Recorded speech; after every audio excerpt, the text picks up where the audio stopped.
ಬನ್ನಿ ಇದೀಗ ಒಂದೊಂದಾಗಿ ಸುದ್ದಿಗಳ ವಿವರವನ್ನ ನೋಡ್ತಾ ಹೋಗೋಣ. ಮೊದಲನೇದಾಗಿ ಭಾರತದ ಏಜೆನ್ಸಿಗಳಿಂದ ಅಥವಾ ಭದ್ರತಾ ಪಡೆಯಿಂದ, ಗುಪ್ತಚರ ಇಲಾಖೆಯಿಂದ ಅಂತ ಹೇಳಬಹುದು, ಇವರ ಕಡೆಯಿಂದ ಮಯನ್ಮಾರ್ ನಲ್ಲಿರುವಂತಹ ಉಗ್ರ ಶಿಬಿರಗಳ ಮೇಲೆ ಡ್ರೋನ್ ಬಾಂಬ್ ದಾಳಿ ನಡೆದಿದೆ ಅಂತ ಹೇಳಲಾಗ್ತಾ ಇದೆ. ಇನ್ನು ಈ ಬಗ್ಗೆ ಸ್ವಲ್ಪ ತಡವಾಗಿ ಬೆಳಕಿಗೆ ಬಂದಿರುವಂತದ್ದು ವಿಚಾರ.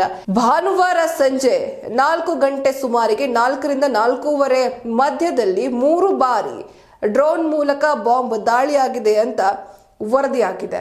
ಇನ್ನು ಈ 3 ಬಾಂಬ್ಗಳಲ್ಲಿ 2 ಬಾಂಬ್ಗಳು ಮಾತ್ರ ಸ್ಫೋಟಗೊಂಡಿದ್ದು ಅಲ್ಲಿನ ಉಗ್ರರಿಗೆ ಸಣ್ಣ ಪುಟ್ಟ ಗಾಯಗಳಾಗಿದೆ ಅಂತ ಸಂಘಟನೆ ಹೇಳಿಕೊಂಡಿದೆ. ಇನ್ನು ಭಾರತದ ಕಡೆಯಿಂದಾನೇ ಈ ಉಗ್ರ ದಾಳಿಯಾಗಿದೆ ಅಥವಾ ಈ ಒಂದು ಬಾಂಬ್ ದಾಳಿಯಾಗಿದೆ ಅಂತ ಉಗ್ರ ಸಂಘಟನೆ ಆರೋಪ ಮಾಡಿದೆ. ಬನ್ನಿ ಹಾಗಾದ್ರೆ ಈ ಬಗ್ಗೆ ಭಾರತದವರು ಏನ್ ಹೇಳ್ತಾರೆ, ನಮ್ಮ ಸಚಿವಾಲಯ ಏನ್ ಹೇಳುತ್ತೆ, ಜೊತೆಗೆ ನಿಜವಾಗಿಯೂ ಬಾಂಬ್ ದಾಳಿ ನಡೆಸಿದ್ರು ಅನ್ನೋ ಹಾಗಿದ್ರೆ ಯಾವ ಕಾರಣಕ್ಕೆ ನಡೆಸಿದ್ರು ನೋಡೋಣ.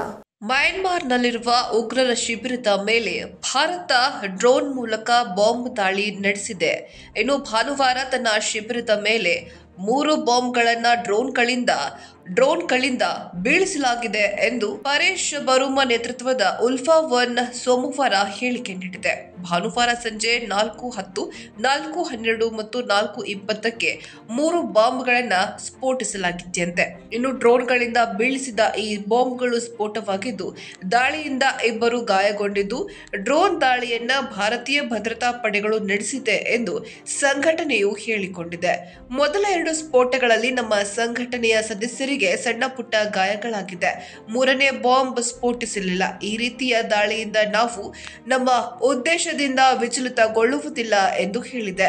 ಭಾರತದ ವಿದೇಶಾಂಗ ಸಚಿವಾಲಯ ಇಲ್ಲಿಯವರೆಗೂ ಈ ದಾಳಿಯ ಬಗ್ಗೆ ಯಾವುದೇ ಪ್ರತಿಕ್ರಿಯೆ ನೀಡಿಲ್ಲ.